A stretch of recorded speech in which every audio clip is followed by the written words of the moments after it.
వినాయకరావుతో నిశ్చితార్థం చెడిపోయి ఇవాల్టికి 10 రోజులైంది. అతన్ని రమ్మని ఉత్తరం రాయండి. సుబ్బలక్ష్మికి తల్లి తన భర్త షణ్ముగరావుతో చెప్పింది. అవునే అమ్మా, మీరసలు నా విషయం పట్టించుకోవడం లేదు చెప్పింది సుబ్బలక్ష్మి గోముగా. షణ్ముగరావు తెలుగు క్యాలెండర్ చూసి చెప్పాడు. ఇంకో అరగంటలో దివ్యమైన ముహూర్తం ఉంది. రాస్తాను. వచ్చే ఆదివారం రమ్మని రాస్తాను. డాంబికి చాముండేశ్వరికి కూడా రాస్తాను. అరగంటలో ఓ ఉత్తరం వచ్చింది సుబ్బలక్ష్మికి. ఆ కవర్ మీద తన పేరు చిరునామా ఉండడం చూసి దాన్ని చింపి అందులోంచి ఓ ఉత్తరాన్ని బయటకు తీసింది. అది తన బావ చేతిరాతలా ఉందే అని గుర్తుపట్టి గబగబా చదవసాగింది. హైదరాబాద్. లక్ష్మీ డార్లింగ్, నిన్న సాయంత్రం ట్యాంక్ బండ్ మీద నీకోసం ఎంతసేపు ఎదురు చూశానో తెలుసా? రాలేదేం?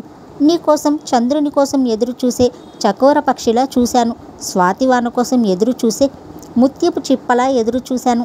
నా మనసంతా ఆక్రమించుకుని ఉన్నా నువ్వు రాకపోతే రాత్రంతా దిగులుతో నిద్ర పట్టలేదు. ఎప్పుడెప్పుడు నిన్ను చూస్తానా అని మనసు తహతహలాడిపోతోంది.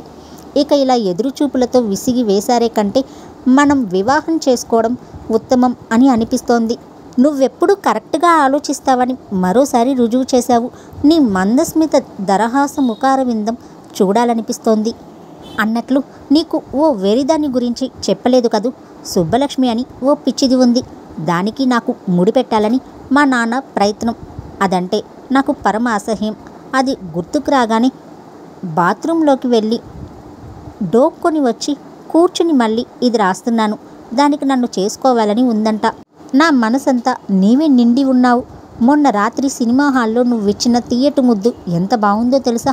మనం చూసిన ఆ సినిమాలో సోఫియా లారెన్ కూడా తన ప్రియుడికి అంత తీయటి ముద్దును జన్మలో ఇచ్చి ఉండదు. నా దేవత, నీ దర్శన భాగ్యం ప్రసాదించి భక్తుణ్ణి త్వరగా కరుణించు. ఇట్లు నీ వినాయకరావు. సుబ్బలక్ష్మి 1-2 సార్లు ఆ ఉత్తరాన్ని చదివి కవర్ మీద చిరునామాని చూసింది. గట్టిగా నిట్టూర్చింది. కాసేపు దిండు కింద తల పెట్టుకుని పడుకుంది. లేచి మళ్ళీ ఆ ఉత్తరాన్ని ఇంకోసారి చదివింది. కళ్ళల్లోంచి కారే నీళ్లను తుడుచుకుంది. మరోసారి గట్టిగా నిట్టూర్చింది. బావా, నీ మనసు ఇదన్నమాట గ్రహించాను అనుకుంది. చివరికి ఓ తెల్ల కాగితం అందుకుని వినాయకరావుకి ఓ ఉత్తరం రాయడం ప్రారంభించింది. బావా, పొరపాటున నువ్వు లక్ష్మి అనే అమ్మాయికి రాసిన ఉత్తరం నాకు పంపావు. నాకు రాసిన ఉత్తరం లక్ష్మికి పంపి ఉంటావు. ఇలాంటి పొరపాటుని నీవు చేయడం ఇద్దరికీ మంచిదే అయింది. ప్రేమ త్యాగాన్ని కోరుతుంది బావా. ఆ ఉత్తరాన్ని పూర్తి చేసి దాన్ని ఓ కవర్లో ఉంచి అతికించి వినాయకరావు ఆఫీస్ అడ్రస్ రాసి దాన్ని తన తండ్రికి ఇచ్చి పంపించింది. నాన్నగారు, మీ ఉత్తరంతో పాటు దీన్ని కూడా పోస్ట్ చేయండి.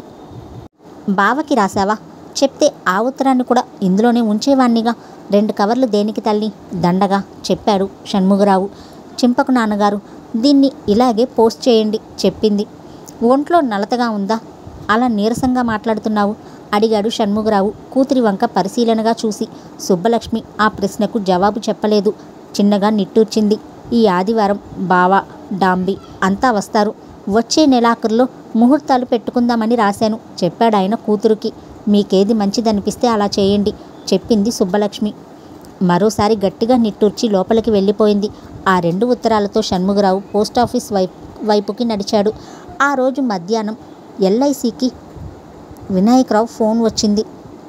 మీ లక్ష్మి అనుకుంటాను చెప్పాడు శాస్త్రి ఆ ఫోన్ కాల్లో ఇవ్వబోయే ముందు.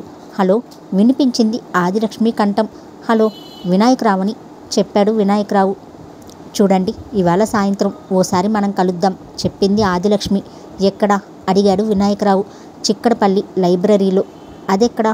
ఇంతవరకు మీరెప్పుడు ఆ లైబ్రరీకి వెళ్ళలేదా అడిగింది ఆదిలక్ష్మి. లేదు.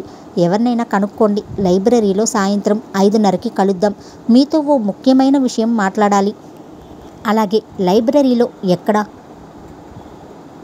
జోసెఫ్ నెపోలియన్కి రాసిన ప్రేమలేఖలుండే ర్యాక్ దగ్గర మా నాన్నగారితో షాపింగ్ వచ్చి ఫోన్ చేస్తున్నాను, నేను వెళ్తున్నాను అని ఫోన్ పెట్టేసింది. క్లిక్ మంది ఫోన్. వినాయకరావుకి అర్థం కాలేదు. అంత త్వరగా ఆదిలక్ష్మి కలవమన్నది.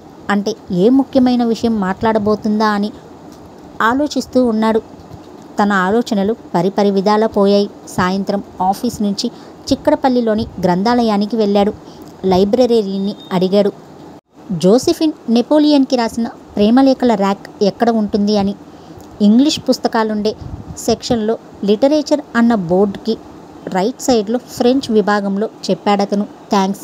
వినాయకరావు లోపలికి వెళ్ళాడు. పావుగంట తర్వాత ఆదిలక్ష్మి లైబ్రరీలోకి అడుగు పెట్టింది. లైబ్రరీన్ దగ్గరికి వెళ్ళి అడిగింది ఆదిలక్ష్మి, నెపోలియన్కి జోసెఫిన్ రాసిన ప్రేమలేఖల ర్యాక్ ఎక్కడ ఉంటుంది అని. అతను ఆదిలక్ష్మి వంక చూసి చిన్నగా నవ్వి ఆ ప్రశ్నకి జవాబు చెప్పాడు. అతను వచ్చేశాడు, మీకోసం ఎదురు చూస్తున్నట్టున్నాడు చెప్పాడు నవ్వి. ఆదిలక్ష్మి సిగ్గుగా నవ్వి ఇంగ్లీష్ లిటరేచర్ ర్యాక్స్ దగ్గర ఉన్న అటువైపుగా నడిచింది. ఆదిలక్ష్మి రాగానే హలో, గుడ్ ఈవినింగ్ పలకరించాడు వినాయకరావు. తన చేతిలోని పుస్తకాన్ని ర్యాక్లో ఉంచి హలో చెప్పింది ఆదిలక్ష్మి. ఓ పుస్తకాన్ని ర్యాక్లోంచి బయటకు తీసి చూస్తూ ఏంటి విశేషం అని అడిగాడు వినాయకరావు. మీకో విషయం చెప్పడం మర్చిపోయాను. ఏమిటది? ర్యాక్లో ఆ పుస్తకాన్ని ఉంచేసి మరొకటి తీస్తూ దాన్ని తిరగేస్తూ చెప్పింది ఆదిలక్ష్మి. నాదకర్ణి అని మాకో బంధువు ఉన్నాడు. ఆ రోజు క్రికెట్ బుర్రకథ చెప్పిన ఆయనన్నమాట. ఆ వంత పాటగాడు ఆయన కొడుకు కామేశ్వరరావు నాకు బావ అవుతాడు. అయితే మా ఇద్దరికీ వివాహం చేయాలని నాన్నగారి తలంపు. అరరే, వద్దనలేకపోయావా? వాళ్ళు ఎల్లుండి నిశ్చితార్థానికి వస్తున్నారు చెప్పింది ఆదిలక్ష్మి దిగులుగా. నాకు ఈ పెళ్ళి ఇష్టం లేదని మీ నాన్నగారితో చెప్పు. అలా ఆయనతో చెప్పేంత ధైర్యం నాకు లేదు. నాకున్న సమస్య లాంటిదేనన్నమాట నీకు కూడా. తన చేతిలోని పుస్తకాన్ని ర్యాక్లో యథాస్థానంలో ఉంచి మరొకటి తీశాడు వినాయకరావు. దాని పేజీలు తిరగేస్తూ ఆలోచిస్తూ ఉండిపోయాడు కాసేపు. మీరేమైనా ఆలోచించాలి. మా బావకి నేనంటే తగని ఇష్టం, నాకు మాత్రం అతనంటే ఇష్టం లేదు. అలాగే అని చెప్పాడు వినాయకరావు. ఈ పుస్తకం చదివారా అడిగింది ఆదిలక్ష్మి. ఏమిటది అడిగాడు వినాయకరావు. దాన్ని చూపించింది వినాయకరావుకి. దాని పేరు never leave me, Harold Robbins నవలాది. లేదు, చదవండి, బాగుంటుంది. నాకు లైబ్రరీ కార్డ్ ఉంది, మీరు తీసుకుని వెళ్ళొచ్చు చెప్పింది ఆదిలక్ష్మి. ఇద్దరు బయటకు వచ్చాక చెప్పింది ఆదిలక్ష్మి, నేను ముందు వెళ్తాను, మీరు కాసేపు ఆగిరండి, మనమిద్దరం కలిసి వెళ్ళడం బాగుండదు. ఆదిలక్ష్మి వెళ్ళిన 10 నిమిషాలకి ఇంటికి బయలుదేరాడు వినాయకరావు. శాస్త్రికి ఆదిలక్ష్మి గురించి చెప్పాడు ఆ రాత్రి. ఆలోచిద్దాం, ఆలోచిస్తే ఈ లోకంలో అసాధ్యం అయినదంటూ ఏదీ ఉండదు చెప్పాడు శాస్త్రి. ఆ రోజు ఆఫీస్కి 2 ఉత్తరాలు వచ్చాయి వినాయకరావుకి. ఒకటి షణ్ముగరావు నుంచి, మరొకటి సుబ్బలక్ష్మి నుంచి. ఉత్తరాల మీద చేతి రాతని బట్టి గ్రహించాడు వినాయకరావు. తన పథకం ఫలించి ఉంటుందనిపించింది. ఆనందంగా ఆ కవర్ని చించి ఉత్తరాన్ని బయటకు తీసి గబగబా చదివాడు. బావా, పొరపాటున నీవు లక్ష్మి అనే అమ్మాయికి రాసిన ఉత్తరం నాకు పంపావు. నాకు రాసిన ఉత్తరం లక్ష్మికి పంపి ఉంటావు. ఇలాంటి పొరపాట్లు నీవు చేయడం ఇద్దరికీ మంచిదే అయింది. ప్రేమ త్యాగాన్ని కోరుతుంది బావా. ఇది పచ్చి నిజం. నిజమైన ప్రేమకి కష్టాలు ఎక్కువ. వాటిని ధైర్యంగా ఎదుర్కొనే శక్తి ఆ భగవంతుడు నాకిచ్చాడు బావా. చిన్నప్పటి నుంచి నిన్నే భర్తగా ఊహించుకుంటూ వచ్చాను. నా పక్కన మరో వ్యక్తిని భర్తగా ఊహించుకోలేను బావా, ఊహించలేను. అలాంటి జీవితం నిస్సారం, నిస్తేజం, నిశ్శబ్దం, నిర్లిప్తం, నీరసం అవుతుంది. కాబట్టి నేను నిర్ణయానికి వచ్చాను. నీవు లక్ష్మిని గాఢంగా ప్రేమిస్తున్నావని ఉత్తరాన్ని బట్టి అర్థం చేసుకోగలిగాను. అక్కడి నుంచి జాగ్రత్తగా నెమ్మదిగా చదవసాగాడు వినాయకరావు. చెప్పాను కదా బావా, ప్రేమ త్యాగాన్ని కోరుతుందని. నాన్నగారు నిశ్చితార్థం గురించి ఇవాళ నీకు ఉత్తరం రాస్తున్నారు. ఆ ప్రకారం మన నిశ్చితార్థం 2 నెలల్లో అయిపోతుంది. అయ్యాక నీ పిచ్చి మనసుని నా వైపుకు తిప్పుకోవడానికి నా సాయశక్తులా కృషి చేస్తాను. ఆ లక్ష్మి మీద కేంద్రీకృతమైన నీ మనసుని నా వైపు తిప్పుకుంటాను బావా. అలా చేయకపోతే నేను సుబ్బలక్ష్మినే కాదు. ఇది మాత్రం సత్యం బావా. మన పెళ్ళైన క్షణం నుంచి ఇది నేను ఛాలెంజ్గా తీసుకుంటాను. ఓ నా పిచ్చి బావా, నా పక్కన చోటున్నది నీ ఒక్కడికే. నీ చరణదాసి సుబ్బలక్ష్మి. ఆ ఉత్తరం చదివాక తెల్లమొహం వేశాడు వినాయకరావు. అతని గుండెల్లో రైళ్లు పరిగెత్తినట్లయింది. గబగబా ఆ ఉత్తరంతో శాస్త్రి దగ్గరికి వెళ్ళాడు. ఇది చదువు అని చెప్పి సుబ్బలక్ష్మి రాసిన లెటర్ని ఇచ్చాడు. శాస్త్రి ఆ ఉత్తరం మొత్తం చదివి తిరగేసి ఇచ్చేసి చెప్పాడు, కంగ్రాచ్యులేషన్స్. సుబ్బలక్ష్మి నిన్ను మనసారా ప్రేమిస్తోంది. స్త్రీ సహజమైన అసూయని కూడా జయించింది అంటే అర్థమవుతోంది ఆమెది ఎంత గాఢమైన ప్రేమో. నీ పిండాకుడు నా పిండాకుడు. ఇదా నువ్వు చెప్పాల్సింది? సుబ్బలక్ష్మి బారి నుంచి కాపాడు ఉపాయం చెప్పి చావు చెప్పాడు వినాయకరావు కోపంగా. చెప్పాగా, ఆలోచిద్దాం, ఆలోచిస్తే ఈ లోకంలో అసాధ్యం అయినదంటూ ఏదీ ఉండదు చెప్పాడు శాస్త్రి. ఆ రోజు ఉదయం రమణమూర్తి ఇంట్లోంచి గట్టిగా సుప్రభాతం వినిపిస్తున్నా మెలకు రాలేదు వినాయకరావుకి. అబ్బబ్బా, చెవులు చిల్లులు పడేలా ఏంటి గోళ విసుక్కున్నాడు పూజారి శతభిషం. వినాయకరావు 4-5 రోజుల నుంచి ఇదివరకటిలా రమణమూర్తిని పట్టించుకోవడం లేదేంటి? ఉదయం నీళ్లు ఆదిలక్ష్మి పట్టుకునేదాకా ఉండి ఆ తర్వాతే తను పట్టుకుంటున్నాడు. హక్కుల కోసం పోరాడడం లేదెందుకో చెప్పింది శతభిషం భార్య శతభిషానికి. ఇక శతభిషం కూడా దాని గురించి ఆలోచించసాగాడు. కనుక్కుంటా ఉండు అన్నాడు శతభిషం. వినాయకరావు గదిలోకి వెళ్ళి అతన్ని నిద్రలేపాడు. బద్ధకంగా ఆవలిస్తూ లేచిన వినాయకరావు అడిగాడు, ఏంటి సంగతి? ఆ రేడియో వాల్యూమ్ విన్నావా అని లేచిన వినాయకరావుని అడిగాడు. వెళ్ళి లేచి లంకలోని హనుమంతుడు ప్రవేశించినట్లుగా రమణమూర్తి ఇంట్లోకి వెళ్ళి రేడియో కట్టేసిరా, పుణ్యం వస్తుంది, విందాం చెప్పాడు వినాయకరావు. అంత గట్టిగానా? నీ వరస మాకేం నచ్చడం లేదు నాయనా. ఇంటి వాళ్ళతో పోట్లాడుతుంటే కానీ మన మాట వినరు. అది నిజమే అనుకోండి. ఓ సంవత్సరం పాటుకి సరిపడగా 2 నెలల్లో పోట్లాడేశానుగా వాళ్ళ మాటలు వింటున్న శాస్త్రి చెప్పాడు. వినాయకరావు ఇదివరకటి వినాయకరావు కాదండి, ఇప్పుడు కొత్తవాడు. ఎందుకు ఈ మార్పు నాయనా అడిగాడు శతభిషం. ఎందుకంటే అకస్మాత్తుగా మనవాడు శాస్త్రి మాటలకు అడ్డు వచ్చాడు వినాయకరావు. Stop that nonsense. లలిత సంగీతం వినిపించింది రమణమూర్తి రేడియోలో నుంచి. వినాయకరావు చెవులు రిక్కించి విన్నాడు. మొదట కుమారి శృతి స్వీయ రచనతో పాడిన పాట సంధ్య వేళ అందిల రవలి వింటారు. వినాయకరావు తాదాత్మకంగా ఆ పాటను వినసాగాడు. శాస్త్రి శతభిషం మాట అతని చెవిన పడలేదు. శతభిషం విసుక్కుంటూ బయటకు వెళ్ళిపోయాడు. వినాయకరావు వంటి మీద టవల్ కప్పుకుని బయటకు వచ్చాడు. చేటలో ఆవాలని పోసి ఎండలో పెట్టడానికి వచ్చిన ఆదిలక్ష్మిని చూశాడు. ఆమె కూడా వినాయకరావుని చూసింది. ఇద్దరి చూపులు కలుసుకున్నాయి. సిగ్గుపడి నవ్వింది ఆదిలక్ష్మి. వినాయకరావు పలకరింపుగా నవ్వాడు. పాట పూర్తయ్యాక వినాయకరావు గట్టిగా చప్పట్లు కొట్టి చెప్పాడు, వండర్ఫుల్, మార్వలెస్. ఏంటి అంత చెత్తపాటకి అంత రోత గొంతుకి వండర్ఫుల్ మార్వలెస్సా అడిగాడు శాస్త్రి కావాలని. కోకిలగానం. నవ్వులాటకైనా అలా అనకు. ఆ కంఠం కేవలం దేవతలకి తప్ప అనితర సాధ్యం చెప్పాడు వినాయకరావు కోపంగా.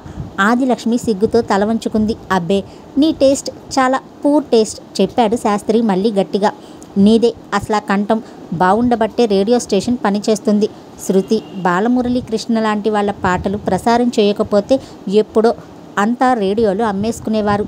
ఏంటి నాయనా, ఆ పాట నీకు అంతగా నచ్చిందా అడిగింది ఆదిలక్ష్మి తల్లి కనకమహాలక్ష్మి ఆప్యాయంగా. అవునండి, ఆ పాట వింటూ ఉంటే యాపిల్ జ్యూస్ తాగినట్లుగా ఉంది. నిజంగానా అడిగిందావిడ. అవునండి, కుమారి శృతికి సన్మానం చేసి నైటింగేల్ ఆఫ్ ఇండియా లాంటి బిరుదేమైనా ఇవ్వాల్సిందే. ఆవిడ మనసులో ఎంతో సంతోషపడింది. నీ నోటి నుంచి విసుగు చిరాకు తప్ప ఇలా పొగడ్త ఎప్పుడు వినలేదు చెప్పిందావిడ సంతోషంగా. ఆ రోజు ఆఫీస్కి వెళ్తూ గట్టిగా చెప్పాడు వినాయకరావు శతభిషంతో. సాయంత్రం ఆఫీస్ నుంచి తిన్నగా ఇంటికి రానండి, ఓ ముఖ్యమైన మనిషిని కలుసుకోవాలి. అలాగా, సాయంత్రం ఆఫీస్ నుంచి తిన్నగా ఇంటికి వస్తున్నావా లేదా అని నేను నిన్ను అడగలేదుగా బాబు. అడక్కపోయినా చెప్తున్నాను మీకు. సాయంత్రం పబ్లిక్ గార్డెన్స్లో హెల్త్ మ్యూజియం దగ్గర ఒకరిని కలుసుకోవాలి. సరిగ్గా 5:30కి. మంచిది, చాలా ముఖ్యమైన వ్యక్తి. అప్పులిచ్చేవాళ్ళ అడిగాడు శతభిషం ఆశతో. కాదు, శాస్త్రితో. బయటకు సైకిల్ మీద వెళ్ళిపోయాడు వినాయకరావు. గుమ్మం దగ్గర కూర్చుని చాకలికి బట్టలు వేస్తూ లెక్క రాసుకుంటున్న ఆదిలక్ష్మి చిన్నగా నవ్వింది ఆ సంభాషణకి. అది తనను ఉద్దేశించి మాట్లాడిందని గ్రహించింది ఆదిలక్ష్మి. మా సుబ్బులుతో పెళ్లి తప్పించుకోవడానికి మంచి ప్లాన్ ఆలోచించావా గురు అడిగాడు వినాయకరావు శాస్త్రిని దారిలో. ఆహా, ఇదివరకటి ప్లానే, కొద్దిగా మార్పులు చేశాను. ఏమిటది అడిగాడు వినాయకరావు ఆసక్తిగా.